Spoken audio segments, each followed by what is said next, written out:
Shalom, continuem amb la sèrie dels 5 exilis i hem arribat al 5è i definitiu exili que acumula els exilis anteriors, que és l'exili de Romi, l'exili d'Edom. A l'exili d'Edom la característica principal és la idolatria de la banalitat.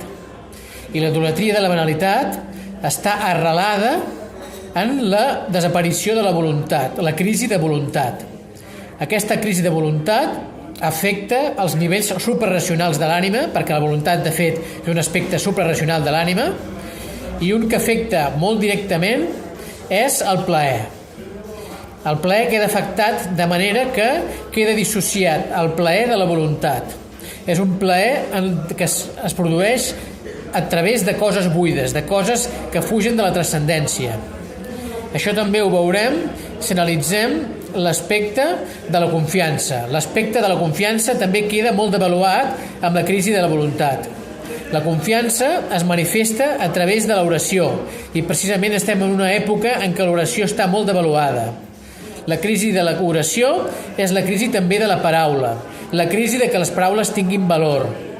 I precisament, segons el rabí Chaim Zuckerberg, la idolatria de la banalitat està arrelada en el fet de que s'ha transgredit greument el manament de no dir el nom de Shem en va, el nom de Déu en va, que vol dir que s'ha devaluat la paraula, s'ha deteriorat la importància de la paraula, la transcendència de la paraula i de la moralitat en general, atès que la moralitat està basada en la paraula de la persona i en el compromís de la persona.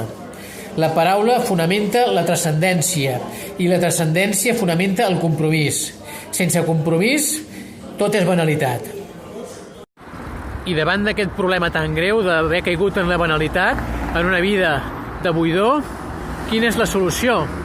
La solució ens l'inspira aquest protagonista que tenim aquí, l'arbre. I l'arbre és el protagonista també de la festa que s'acosta ara en el calendari hebreu, que és la festa del 15 d'Ab, la festa de Tu Bishvat. L'estructura que té l'arbre ens dona la idea de com ha de funcionar l'ésser humà.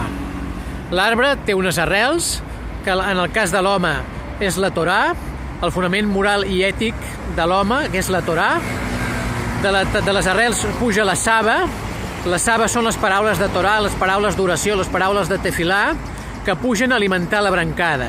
I de la brancada en fructifica amb el fruit, que el fruit en el cas de l'home són les bones accions. Així doncs, podem fer l'equiparació, com diu la Torà, de que l'home és un arbre del camp. L'home és un arbre del camp que, a partir del compromís, arriba a la seva culminació com a creació de Déu. I precisament el rei Salomó diu que l'home ha de témer a Déu i complir els manaments, perquè això és tot l'ésser humà. Amb aquest compromís del compliment dels manaments, arribem a la nostra realització com a arbres del Creador.